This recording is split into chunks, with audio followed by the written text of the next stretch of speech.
Good morning guys, this is Gaurav. Welcome to online classes of GChem. So students, today we will discuss about the what happen when metal react with oxygen and also their nature, solubility and the different rate of reaction with oxygen. Clear? तो बच्चों आज के इस lecture के अंदर हम लोग discuss करेंगे कि मेटल कैसे ऑक्सीजन के साथ रिएक्ट करेगा, अगर रिएक्ट करता है तो जो कंपाउंड बनेगा उसका नेचर क्या होने वाला है और जो कंपाउंड बना है उसका वाटर के अंदर कैसी सॉल्युबिलिटी रहेगी और डिफरेंट मेटल की रेट ऑफ रिएक्शन के बारे में आज हम डिस्कस करने वाले हैं। इतना क्लियर?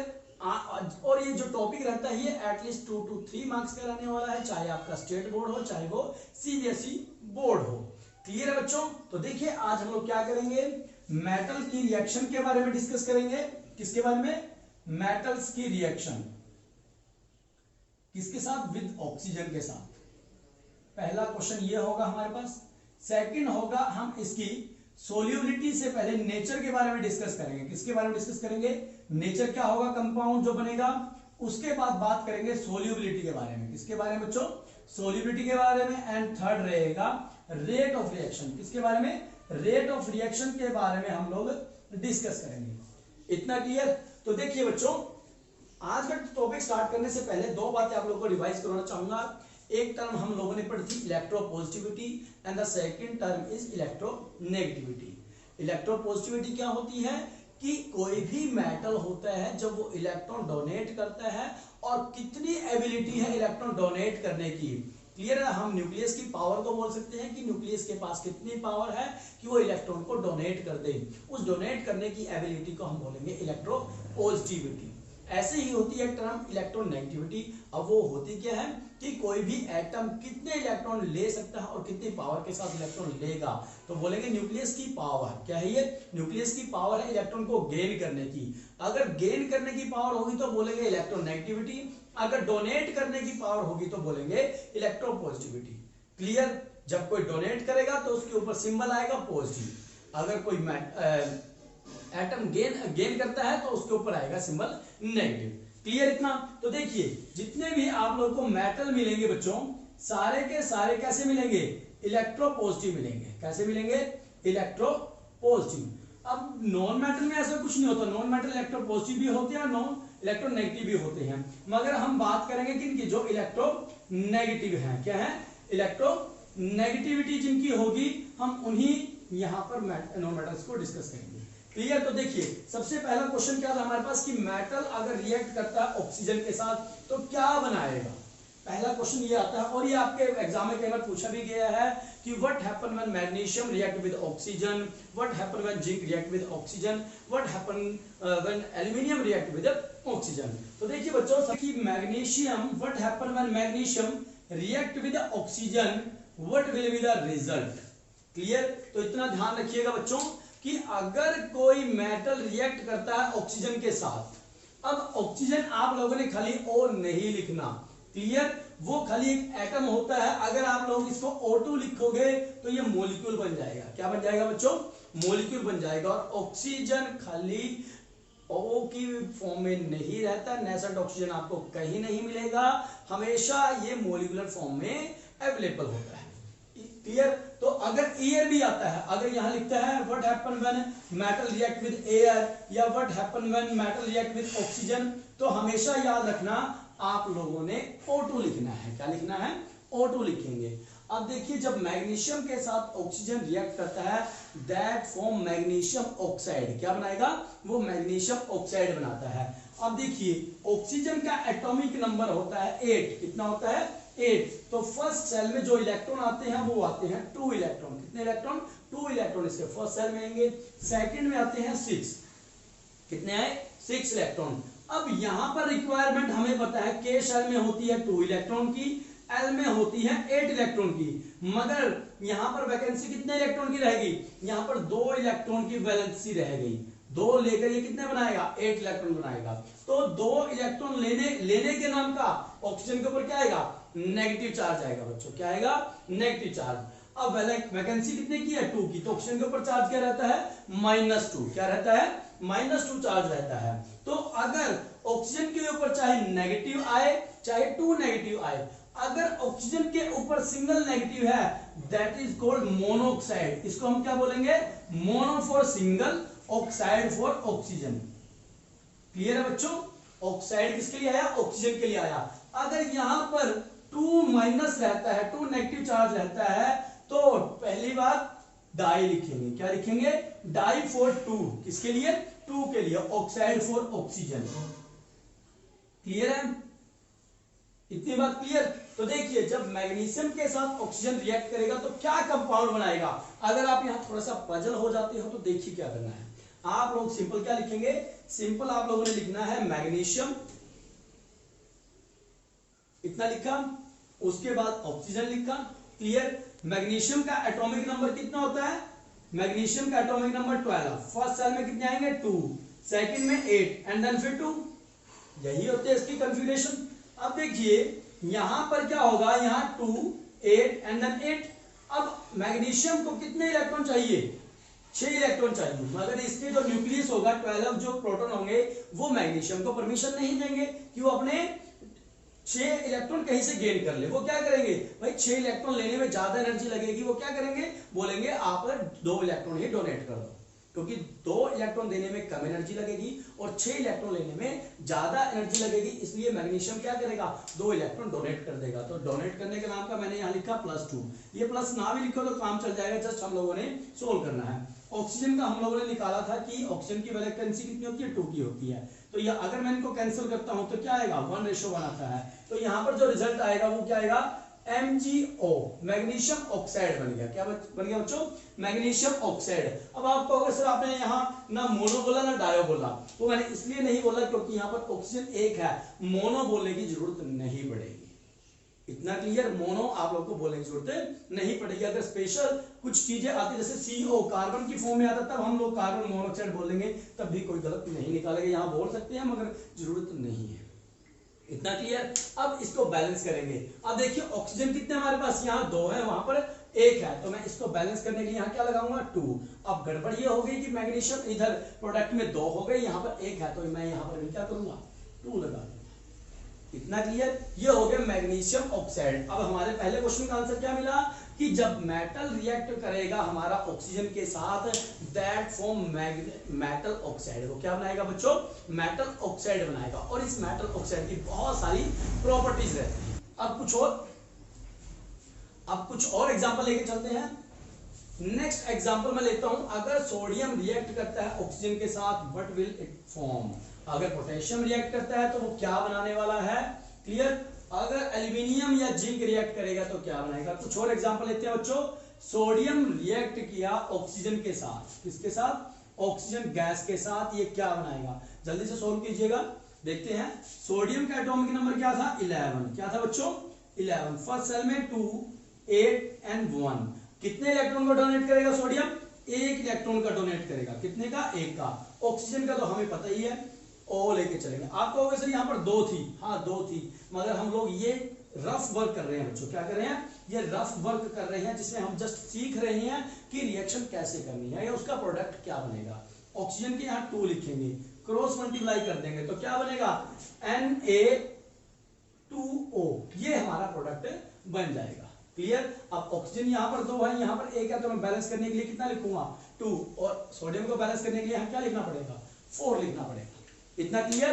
देखिए मैंने 4 सोडियम की रिएक्शन करवाई ऑक्सीजन के साथ। ऑक्सीजन ये गैस की फॉर्म में है। किसकी फॉर्म में है? गैस की। 2Na2O मेरे पास प्रोडक्ट मिल गया। इतना क्लियर? दूसरा एग्जांपल लेके चलते हैं। अगर मैं रिएक्शन करवाऊं एल्यूमिनियम की या जिंक की। क्लियर? अगर मैंने लिया एल्यूमिनियम, इसके साथ मैंने रिएक्शन करवाई ऑक्सीजन गैस की, दैट गिव्स टू मी क्या देगा? अब देखते हैं। एल्यूमिनियम लिया बच्चों आप लोगों ने, ऑक्सीजन गैस ली। एल्यूमिनियम की वैलेंसी होती है 3, ऑक्सीजन की वैलेंसी होती है 2। बस मिल गया भाई रिजल्ट। Al2O3 क्या बनेगा? Al2O3। मगर यहाँ पर ऑक्सीजन 3 है, यहाँ पर 2 है, तो मैं बैलेंस करने के लिए यहाँ 3 लिख दूंगा। कितना लिख दूंगा? 3। अब यहाँ 6 करने के लिए मेरे को यहाँ क्या करना पड़ेगा? 2 करना पड़ेगा और मेरे को यहाँ 4 करना पड़ेगा। क्लियर है? 4 एल्यूमिनियम आपके 3 मॉलिक्यूल ऑफ ऑक्सीजन के साथ रिएक्ट करेंगे, बोल सकते हैं 4 मोल ऑफ ऑक्सीजन, मोल आप लोगों ने 9th क्लास में सीखा था, 4 mole of aluminium react with 3 mole of oxygen and gives to 2 mole of aluminium trioxide. 2 mole हमें किसके देंगे? एल्यूमिनियम ट्राइऑक्साइड के देंगे। इतना क्लियर? अब एक और एग्जांपल ले लेते हैं, जैसे मैंने कॉपर का लिया या जिंक का लिया, वो तो बिल्कुल सिंपल ही है। अगर कॉपर रिएक्ट करता है बच्चों किसके साथ? ऑक्सीजन गैस के साथ, तो क्या होगा? जिंक रिएक्ट करेगा ऑक्सीजन की गैस के साथ, तो क्या होगा? ये आप लोग का होमवर्क हो गया, बताइएगा। ठीक है, वैसे मैं बता ही देता हूं। प्रोडक्ट बनेगा CuO और यहां बनेगा ZnO। अब बैलेंस आप लोग खुद करेंगे, रिएक्शन को बैलेंस खुद करेंगे। क्लियर? अब सेकंड जो टॉपिक है हमारे पास, नेचर की बात करेंगे। किसकी बात करेंगे बच्चों? कि इनका नेचर क्या होता है, किसका? जो हम लोगों ने मेटल ऑक्साइड बनाया है, ये सभी क्या है? ऑक्साइड ही तो है। क्या है? मेटल ऑक्साइड ही तो है ना, क्योंकि मेटल जब रिएक्ट कर रहा है ऑक्सीजन के साथ, मेटल ने डोनेट कर दिया। क्लियर? डोनेट करने वाले के ऊपर कोई स्पेसिफिक नाम नहीं आता, मगर जो लेता है, चाहे वो फ्लोरीन हो, चाहे वो ऑक्सीजन हो, चाहे कोई भी हो, अगर वो लेता है तो उसके पीछे आइड लग जाएगा। क्या लग जाएगा? आइड। जैसे ऑक्सीजन ने कोई इलेक्ट्रॉन लिया, दैट इज ऑक्साइड। अगर क्लोरीन कोई इलेक्ट्रॉन लेता है, दैट इज क्लोराइड। अगर फ्लोरीन इलेक्ट्रॉन लेता है, दैट इज फ्लोराइड। इतना क्लियर? तो नेक्स्ट हमारा टॉपिक है वो है नेचर। अब हम इसके नेचर के बारे में डिस्कस करेंगे कि इसका नेचर कैसा होता है। तो देखिए, नेचर के बारे में डिस्कस करेंगे। अभी हम लोगों ने पिछले चैप्टर में ही डिस्कस किया था कि जो मेटल ऑक्साइड होते हैं उनका नेचर कैसा होता है। तो देखिए, जो मेटल ऑक्साइड होता है उनका बेसिक नेचर होता है। कैसा नेचर होता है? मेटल ऑक्साइड का जो नेचर होता है वो होता है basic nature. Clear? Metal oxide का कैसा नेचर होता है? Basic nature. और जो नॉन मेटल ऑक्साइड होते हैं, क्या होते हैं? नॉन मेटल ऑक्साइड का जो नेचर होता है दैट इज एसिडिक। क्या होता है वो? एसिडिक। मगर अब यहां पर एक क्वेश्चन आता है कि सर ऐसा तो कुछ नहीं है कि जो मेटल होते हैं उन सबका नेचर कैसा होता है? बेसिक नेचर होता है। यहां पर कुछ मेटल्स आप लोग को ऐसे देखने को मिलेंगे जिनका नेचर एसिडिक भी होता है और बेसिक भी होता है। ये एक्सेप्शनल केस आते हैं बच्चों। अगर कोई ऐसा केस आप लोगों के सामने आए कि मेटल है और ऑक्साइड भी बना रहा है, मगर उसका नेचर एसिडिक के साथ में बेसिक भी है, ये गिरगिट की तरह रंग बदल लेते हैं, सामने वाले के ऊपर डिपेंड करते हैं कि लड़ना किस चीज के साथ है, तलवार के साथ काम चल जाएगा या बंदूक के साथ काम चल जाएगा। ऐसे हम मेटल ऑक्साइड को बोलते हैं एम्फोटेरिक ऑक्साइड। क्या बोलेंगे? एम्फोटेरिक ऑक्साइड, जो दोनों का बिहेवियर रखते हैं, acidic behaviour as well as basic behaviour. Clear है? और डेफिनेशन लिखिएगा बच्चों, यहां पर डेफिनेशन क्या बनेगी? ऐसे मेटल ऑक्साइड को क्या बोलेंगे? Amphoteric oxide. तो लिखिएगा एम्फोटेरिक, एम्फोटेरिक ऑक्साइड। तो डेफिनेशन लिखिएगा बच्चों इसको, सच लिखिएगा दोस्तों, सच metal oxide which react with both, जो दोनों के साथ रिएक्ट करते हैं, कौन कौन? Acid as well as base. Clear? ऐसे मेटल ऑक्साइड जो दोनों के साथ ही रिएक्ट कर जाए, चाहे वो एसिड हो चाहे वो बेस हो, इनका नेचर कैसा होता है? दे हैव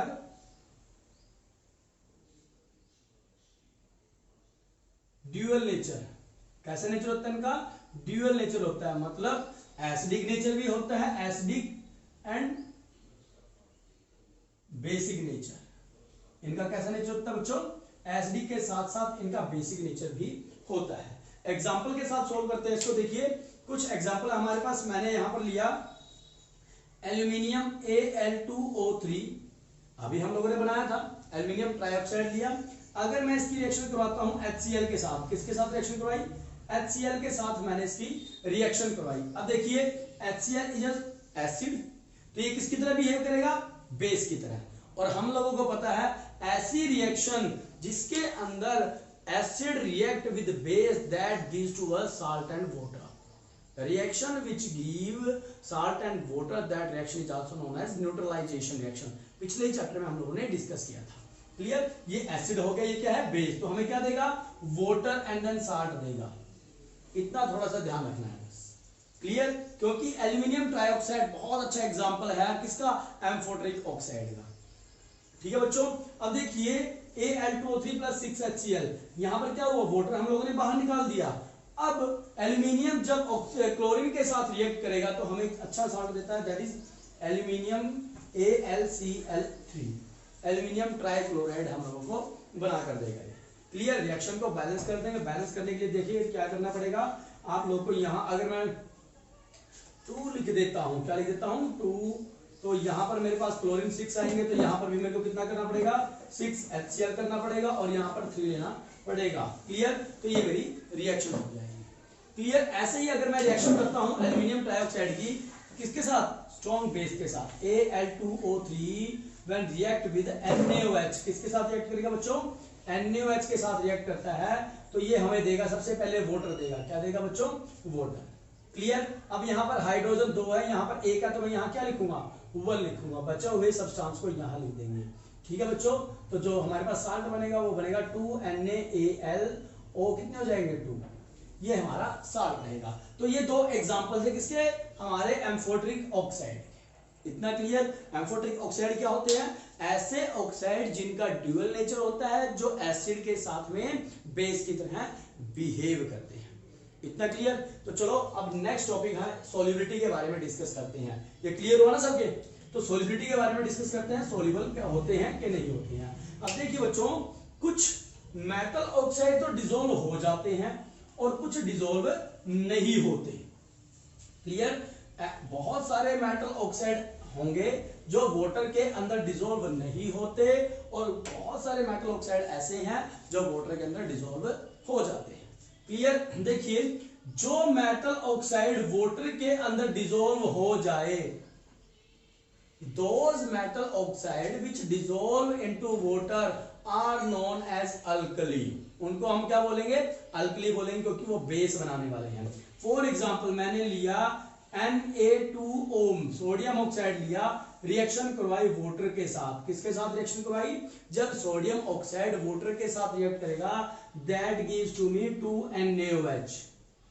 तो हम बोल सकते हैं कि यहाँ पर जो सोडियम ऑक्साइड होगा वो अगर वाटर के साथ रिएक्ट करवाता है तो हमें एक स्ट्रॉन्ग बेस देने वाला है। इतना क्लियर। एक और एग्जांपल ले लेते हैं, K2O क्या है, पोटेशियम ऑक्साइड है, अगर ये वाटर के साथ रिएक्ट करेगा, पोटेशियम ऑक्साइड अगर वाटर के साथ रिएक्ट करेगा, that gives to us 2KOH। क्या देगा बच्चों, 2KOH हम लोगों को प्रोवाइड करवाने वाला है। क्लियर। उसके बाद अगर मैं मैग्नीशियम ऑक्साइड की रिएक्शन करवाता हूं, अगर मैग्नीशियम ऑक्साइड की रिएक्शन करवाएं किसके साथ, वाटर के साथ, किसके साथ बच्चों, वाटर के साथ, that gives to us magnesium hydroxide. ये क्या देगा हमें, मैग्नीशियम हाइड्रोक्साइड देगा।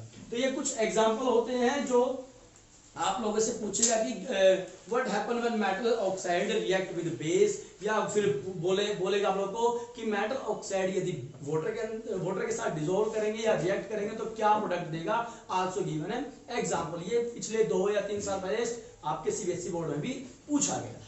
इतना क्लियर। अब जो नेक्स्ट टॉपिक रहने वाला है बहुत इंपॉर्टेंट रहेगा बच्चों, that is rate of reaction. क्या रहेगा, रेट ऑफ रिएक्शन। मोनू समझ आ रहा है। तो देखिए अब क्या है, रेट ऑफ रिएक्शन के बारे में डिस्कस करते हैं। पहली बात तो कि जो मेटल्स होते हैं वो डिफरेंट रेट के साथ रिएक्ट करेंगे। अब पहले दूसरी बात कि ये रेट होता क्या है बच्चों, रेट वही होता है जिसको आप स्पीड बोलते हैं, कि कौन सी रिएक्शन कितना टाइम लेती है, कौन सी रिएक्शन कितना टाइम लेती है रिएक्शन होने में, उसको बोलते हैं rate of reaction.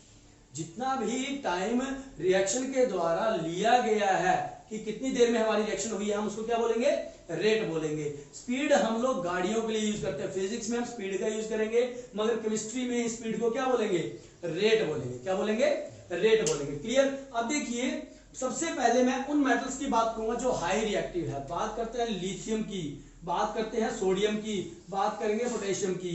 These are those metal which are very reactive. ये ऐसे मेटल हैं जो बहुत ज्यादा रिएक्टिव है। तो ऐसे मेटल के लिए हम एक छोटी सी बात लिखेंगे, लिखिएगा सच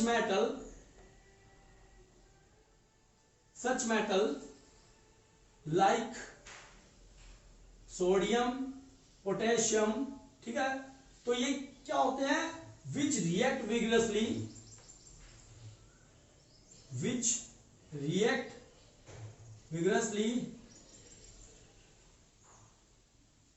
when kept in open। जब इनको ओपन में रखा जाए, किस में रखा जाए बच्चों, ओपन में रखा जाए, किसी स्पेशल कंडीशन में ना रखकर, तो ये बहुत फास्ट रिएक्ट करते हैं और एकदम से क्या बना देंगे, मेटल ऑक्साइड बना देंगे। मैं रिपीट कर रहा हूं, जो बहुत ज्यादा रिएक्टिव मेटल होते हैं, फॉर एग्जांपल सोडियम हो गया, पोटेशियम हो गया या लिथियम की अगर हम बात करें, जब इनको ओपन में रखा जाए, ओपन का मतलब कहीं भी रख दो, क्लियर है, एनवायरमेंट में रख दो, तो एकदम से क्या करेंगे, रिएक्ट कर जाएंगे।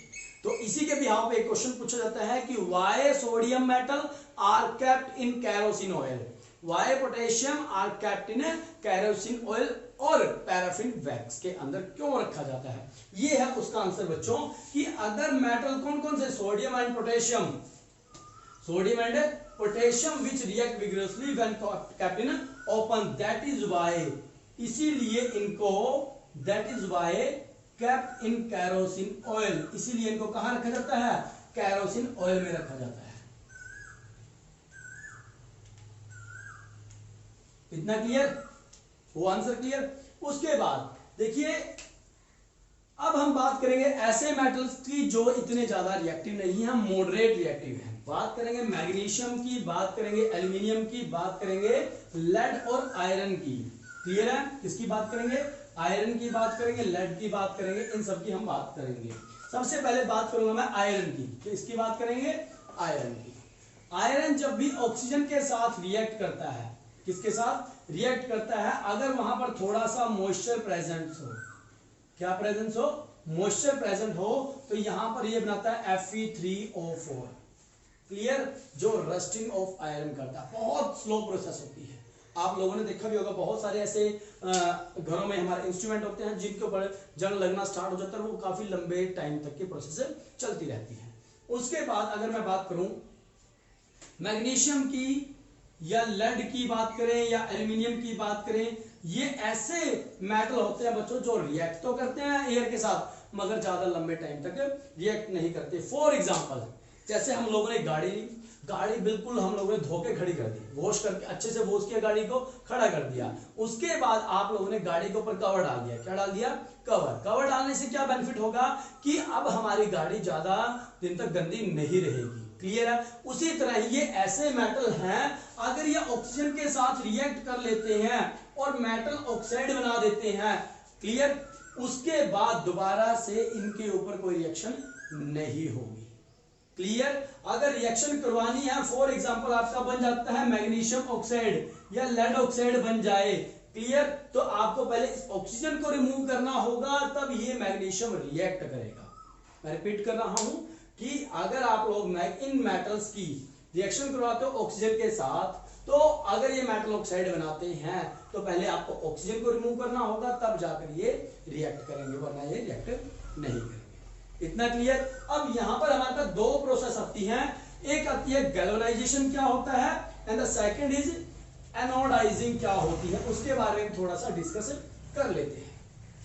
हाँ, तो बात करेंगे, यहां पर दो प्रोसेस रहने वाली है। पहली आएगी गैल्वेनाइजेशन क्या होती है, गैल्वेनाइजेशन क्या होती है। अब बच्चों हम लोग गैल्वेनाइजेशन में क्या करते हैं, जिंक मेटल को मेल्ट करते हैं। क्लियर, जब जिंक मेटल को मोल्टन स्टेट में ले आए, किस स्टेट में ले आए, मोल्टन स्टेट में ले आए, फिर क्या करेंगे, आयरन या स्टील जैसे जो अलॉय होते हैं मेटल के, उनको सेफ जोन में लाने के लिए, उनको रिएक्शन होने से बचाने के लिए, उनकी फर्दर ऑक्सीडेशन को रोकने के लिए हम लोग उस मोल्टन जिंक की कोटिंग कर देते हैं। क्या कर देते हैं, मोल्टन जिंक की कोटिंग कर देते हैं। इतना क्लियर। तो देखिए हुआ क्या, यहां पर मैंने लिखेंगे definition, it is the method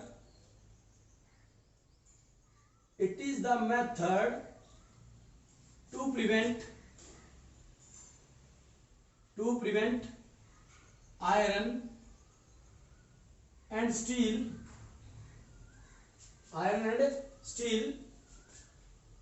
from corrosion। क्योंकि अगर ऑक्सीजन के साथ रिएक्शन होगी तो क्या कर देगा, कोरोजन कर देगा। कोरोजन से बचाने के लिए हम लोग क्या करेंगे, एक मेथड भी यूज करेंगे जिसको क्या बोलेंगे, galvanization. It is the method to prevent iron and steel from corrosion by coating with,